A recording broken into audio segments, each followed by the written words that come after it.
Thank you for being here. I'm actually going to talk about something totally different. I'm going to try to summarize very quickly the work that me and colleagues back in Chile, a very long skinny country in South America, have been doing for the past 2 to 3 years. Okay, and with some of this work, you will be able to find it published,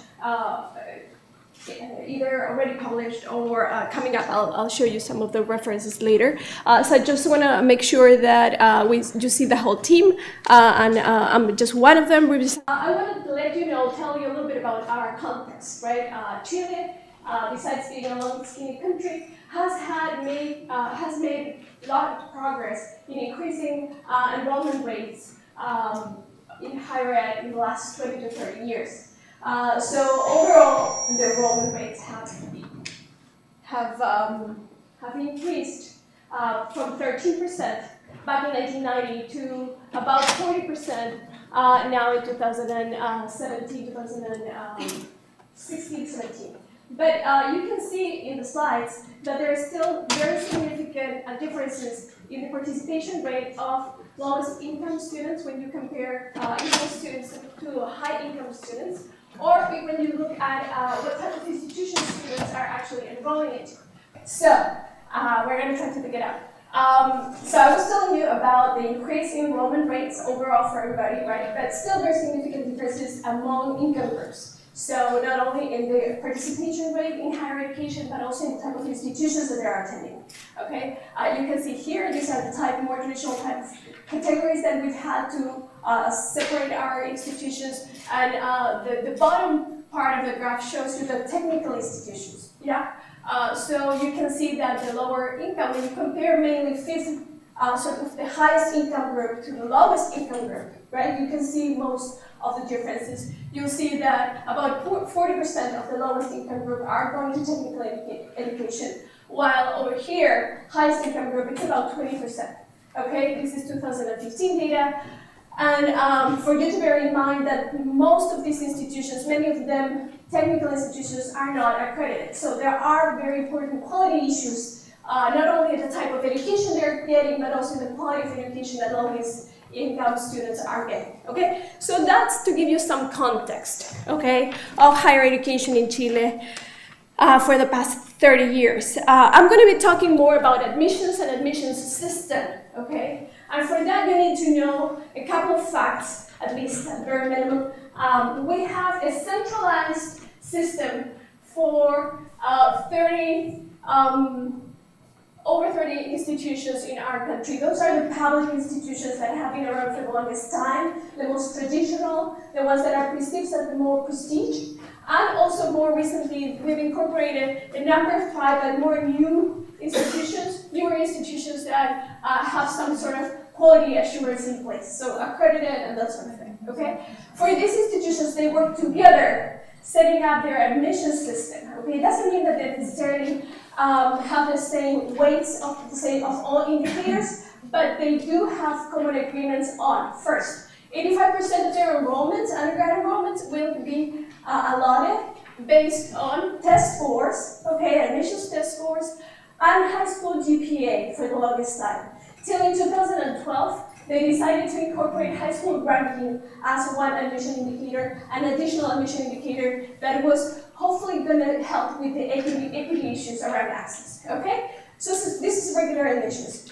They also have an agreement in place that says that the other 15% of enrollment, undergrad enrollment, will be allotted on sort of institutional by institution kind of indicators and processes. So they're free to decide on their own what they want to do with those, how they want to go about admitting those 15% of students, okay? And this includes students who've done their high school abroad, students who are transferring from other institutions or within programs at the same institution. This means athletes, and more recently, the last 10 years, let's say, it's also involved talented, low-income students, so special admissions programs at the institutional level. Okay? I'm going to be talking to you, the little time I have left, about the initiatives that have had to do with equity concerns in access to higher education, specifically to more selective institutions, okay? And those are Right now, the ones I'm going to be talking to you, both at this sort of system level, if you want to think about it, because they are all organized and they have this centralized system that is supposed to work for everybody, sort of the same way, right? So that's the high school ranking. So I'm going to be talking a lot about the high school ranking, plus the following 4 slides. And then after that, I'm going to be talking to you about institutional level programs. And those are these ones, okay? The ones that some institutions have decided to take on, implement, and we've tried and attempted to evaluate how they're doing. We wanted to assess whether they were actually working or not for the goals that they were set up to do, okay? So that's sort of where we're going. For the high school ranking, I already told you a little bit. It was implemented in 2012 for the first time. And it actually works as a bonus. So it's additional scores students will get, additional points that they'll get in their application score if your high school grade point average is above the historical average of the school that you're graduating from. So it won't hurt you if you're below the average, okay? But if you are above the average, that will give you extra points, additional points that they will be considering your application on a fixed amount. That's going to be given a coefficient, okay? And this is meant to be between 20 and 40% of your application score today.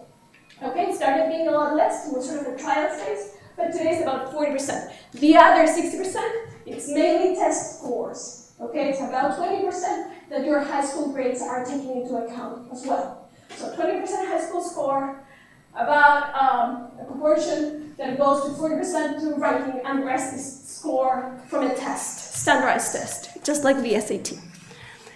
So if we're looking a little bit more into how the high school ranking was working, we did some qualitative work trying to set up the theory of action, or the program theory that was being defined for this particular policy by the stakeholders that were in charge of designing it and implementing it, okay? So I know it's a lot of text, I know it's a very small font, so I'm not thinking anyone will actually read it. I just want to show you that we are going to be focusing on the goals that were defined by the stakeholders at the institutional level for the policy. So that's what our main focus was, okay? So the institutional consequences that we would summarize, okay, sort of in a 2-minute kind of punchline, is that this policy was supposed to have an equity goal. Yeah, they wanted, everyone who was involved wanted this policy to have access, to bring more opportunities for students who were low income and be able to get accepted, be admitted to high school, to very selected institutions. But also, it was very important that it had some predictability, a capacity to predict outcomes later in higher education. There was also a lot of mention of a signaling effect to high schools on what conditions and abilities were important for higher education, but we actually are not going to talk about that today. I'm going to tell you a bit more about our results on the predictability, okay, the predictability goal. This is what this slide is supposed to show you. This was a simulation study we did with 4 cohorts that we followed for as long as 5 years. And we wanted to see whether high school ranking was actually helping to predict persistence in higher education, okay? And what you can see here is that it actually helps, because there are asterisks. This is very sort of short way of saying it. Asterisks very close to the high school ranking measure, which in this case is rank score bonus, is a bonus for your high school ranking, if we are predicting institutional level persistence, okay? If we are trying to predict system level persistence, it's not important, it's not statistically significant, okay? And it's only statistically significant if we look at universities that belong to this group of very traditional and long-standing universities. If we go beyond that, if we go to look at new universities, we go to look at technical institutions, we don't see asterisks, okay? We don't see statistically significant results. So And on top of that, the coefficient for what you see up here is not very big. It's actually pretty small for what the type of things that we were looking at. And results were sort of very consistent, independent, regardless of the way that we were measuring ranking. We tried three different measures, okay? So those are results in terms of predictability. In terms of equity, I'm going to summarize the literature very quickly. I will tell you that there are results, there is studies on both sides. Some of them tell you that there are no change in the access that lower income students are having to the institutions that implemented this. But some of them do find an increase of low-income students being admitted to selected institutions, but that increase is no bigger than 1.4% of the admitted students. So even in the best of cases, in the best case scenario, the impact on equity, if you measure access, is rather small, okay? So that's for the high school ranking. I want to turn to the institutional level programs now. Remember the bottom part, the 15% overall, where the institutions have autonomy. So I'm gonna go quickly telling you that we looked only at 3 institutions who had implemented this sort of special admissions programs. For some of them, very many majors, okay? Some of them only just 1 major, and another one, Catholic University where I work, 3 majors, okay? Very important differences on the things they're doing for admissions. Very important differences. And want to tell you again that when we looked at their program theories, we decided we would focus only on equity and predictability again. And for equity, I'm going to show you the enrollment of students, low-income students measured in different ways. Those are the different colors in the curves for Universidad de Santiago, Universidad Católica, Universidad de Chile. So these are by institutions. You can see that the trends of enrollment prior and post the implementation of the program, more or less the same for all 3 institutions. So we think programs are not really doing too much for increasing access of students that are low income to these particular 3 institutions.